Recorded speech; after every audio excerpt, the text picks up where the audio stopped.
So before I bought this car, I did a lot of research, and one of the things I researched was what mods people like to add to their car. In this case, is a 2024 Rav4, and it's a hybrid. And I'm just gonna showcase what mods I put on the car, and it doesn't have to be engine mods or anything like that. Just things I thought would make the quality of life better. So I've had this car for almost a year now, so I figured I'd go ahead and start with one of the first maintenance things. Today I'm changing the oil, so I'm going to show you the mod that I did to make oil changing a lot easier. Now I happen to be skinny enough to fit under here, so I don't actually have to lift my car at all, but let's get down there and show you what the first mod is. I guess while I'm at it, I could go over things that I really do like and don't like about the car. Right off the bat, the stick for the hood. I like that it has it instead of a spring system or a hydraulic system. I feel way more comfortable with the stick for the hood.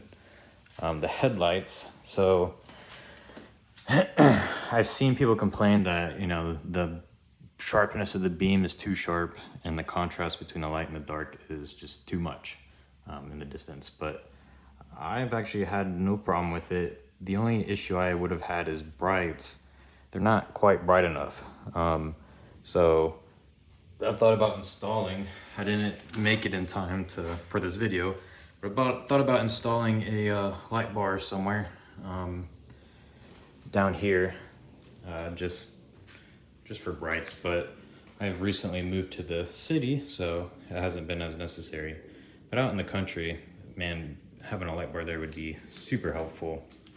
And I have, if you check out my history, I have installed many light bars, including a double, so one's in the front and the back on top of the roof, as well as a trunk pop-out light bar and just all kinds of stuff. I even put one on a hood, the full size. It looked terrible, but just testing different light things. And one of the things I'd like to say is putting a light bar on top of your car is actually horrible.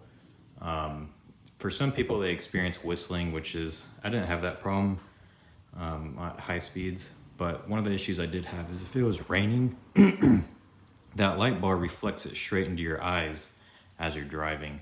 All the light bouncing off the rain into your eyes. When it's foggy, you actually don't want high lights, you want lower lights, hence why the fog lights are a lot lower. And so just all in all, having a light bar at the top of your vehicle is just terrible. The one on the hood actually wasn't bad at all, it just looked horrible. But bottom line, having a light bar at the front of your car is definitely optimal, as low as possible. But at the same time, I'd advocate not driving it even in the daytime with it on, because it's still very bright and is uncomfortable for people that are driving even during the daytime. So just, if you're gonna use a light bar, just please don't blind people. All right, anyway, back to getting back under the car. I had to grab a flashlight, that's why I diverged. Man, I really need like a head cam or something, some type of action cam. So we're gonna loosen up this bottom piece, the 10 millimeter. This is the thing I added. It's pretty dirty, surprisingly dirty. Oof. But that's the valve and that's the oil pan. So all I do is pop this lock off, and twist the valve, and the oil comes out. So let me clean the valve a little bit though. Push it up and twist. I can't really see it, so. Oh, it was up and twist.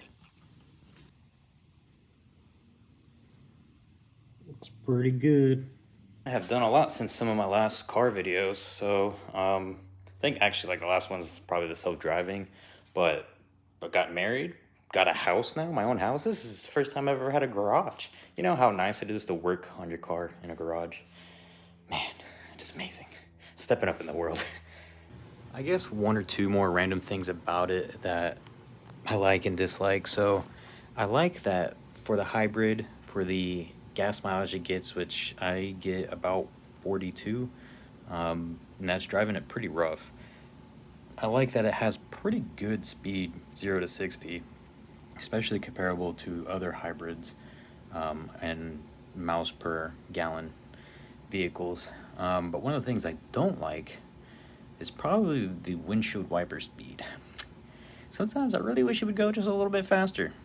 This video is sponsored by Saint Mitt Studio, which is my gaming studio, and you can find my games on Steam. I have 2 games under development right now, technically 3, but 2 are in active development. One is Puzzle Towers, which is this game right here. And then I have another game, the zombie game, absolutely amazing game that you guys are 100% going to see in the future. It's called CDZ, and it's a real world, like one-to-one of Earth. Super explorable buildings, no procedural generation, zombies, survival crafting, base building. It's kind of like Rust, but like actually really good PvE.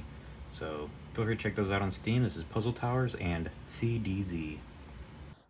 Bonus thing, not really a mod for the Rav4, but I don't know what it is about this car, but I swear it tightens the oil filter the longer it drives. So give you something to loosen that freaking oil filter, man. That thing gets tight.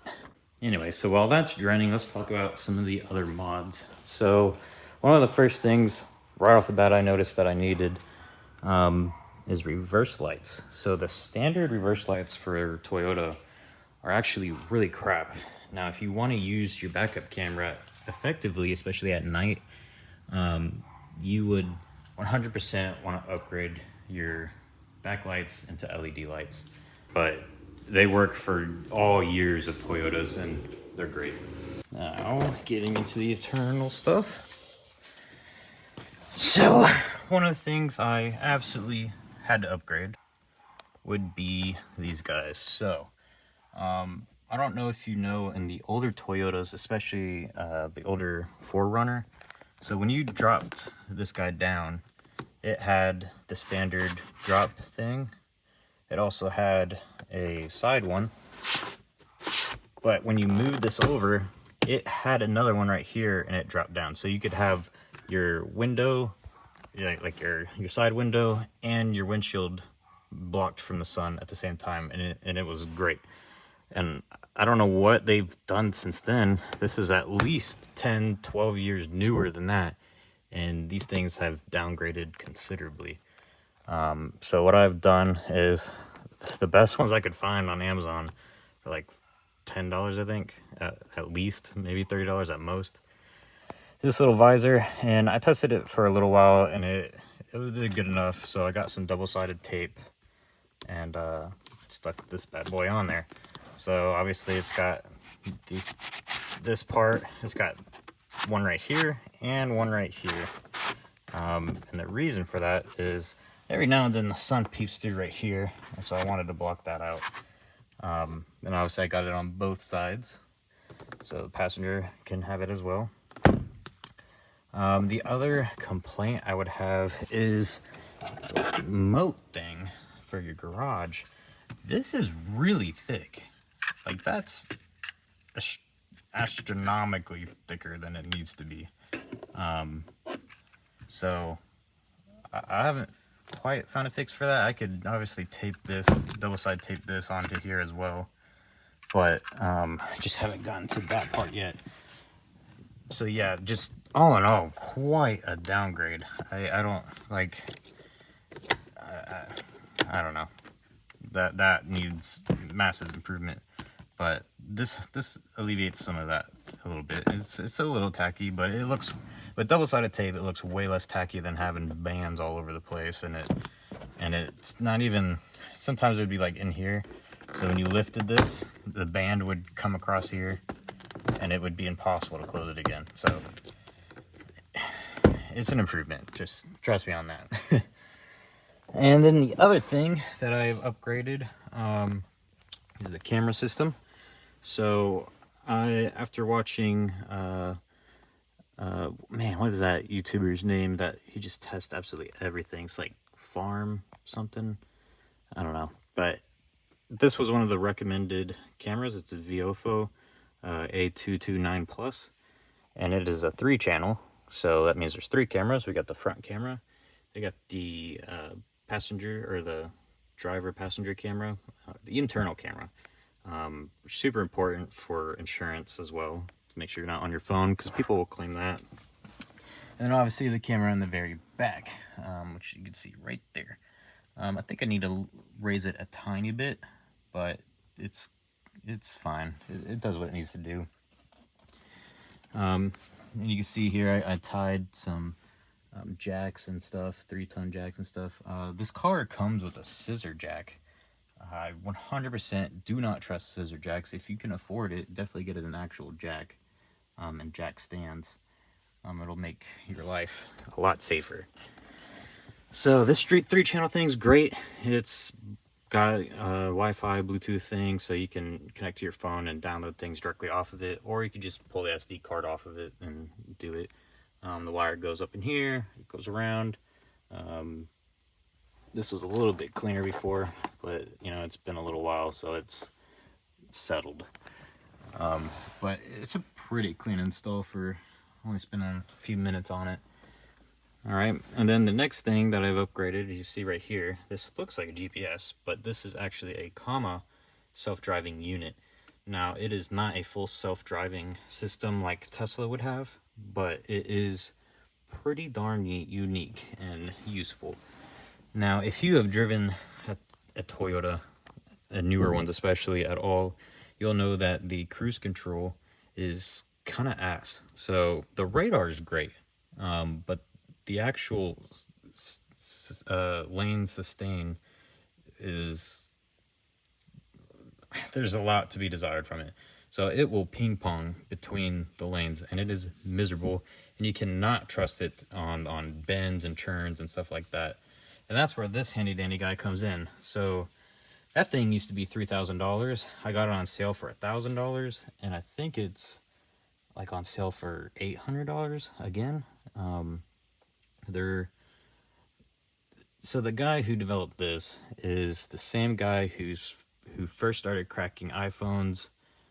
He's the first guy that cracked the PlayStation, you know, jailbreaking it and everything. And so basically what this is it jailbreaks your car, and allows it to sense everything. You can plug it into your OBD2 sensor, which is really just external power while the car is off, which I don't really need, but it's in there because nothing else is in it. It actually gets its power from behind the camera here. There's a CAN bus wiring here, and it just kind of adds a pass through and jumps in between right there. And that's where it gets its actual power from. Some people have said, you know, that their battery loses power over time, and their hybrid battery loses power over time. And I honestly tested, and it hasn't been from this. But I have considered putting an inline switch for this USB-C cable, just to make sure. But I haven't had any issues, so I haven't delved farther into it. Now, if you do get a USB-C cable for this with a switch on it, it has to be a data transfer cable. It can't just be a charging cable. But yeah, that thing makes driving so much nicer. I don't have to touch the steering wheel. It can detect red lights and stop signs, not super reliably. It does not have, you know, GPS routing or anything like a Tesla does. It can sort of take turns, but right now it's really just a glorified advanced cruise control, and that's how much you can trust it so far. But it's open source, which is amazing, so if you know how to code or anything, you can make it even better. Linus Tech Tips on YouTube actually did a video on this several months after I made a review video about it, so that's pretty cool. So you can obviously learn more from there if you want, if you're more standard YouTube video. But yeah, that's my main upgrade. I would say there's not a whole lot more upgrades other than what I've shown you so far. One of the ways that I was able to power this guy, if you were curious, by the way, is obviously I can't power it through here like I can that. So that's going around, coming down about right there, jumping over the glove box, and it actually pops out of this spare button hole there, because I do not have an advanced Rav4, so it's got some stuff. And then I just put in the charger right there. Now this one is for CarPlay, so if you want a wired CarPlay, that's where you plug it in. It's kind of annoying just being right in the middle of this tray, but that's where it's at. I actually still really wish it was this one, because this wire fits perfectly right here, and it's out of the way of, you know, your everything. It's just out of the way. I wish the CarPlay one was here, and I could potentially move it there in the future, but as of right now, I don't have a whole lot of time for that. So that's where we're at. Anyway, so I am sure that the car is done draining. Yep, it's just dripping now. So it's pretty easy. Oh, if I can get under here with my arm like this. Close it, and then give it a couple seconds to finish it drip drying. I think it's pretty much done now. I gotta figure out how to find the oil with my camera in my hand. I may have to do the rest of this without you guys. You guys know how to change your oil by now. So I hope the video was pretty interesting. It is definitely going to be different than any other mod videos for Rav4 that you've seen. I've looked through them pretty much all. Don't necessarily need some of the other video suggestions like the off-roading and the camping and all that stuff. So this is, you know, what I felt would be necessary as quality of life upgrade for the Rav4. All right, guys, see you next time.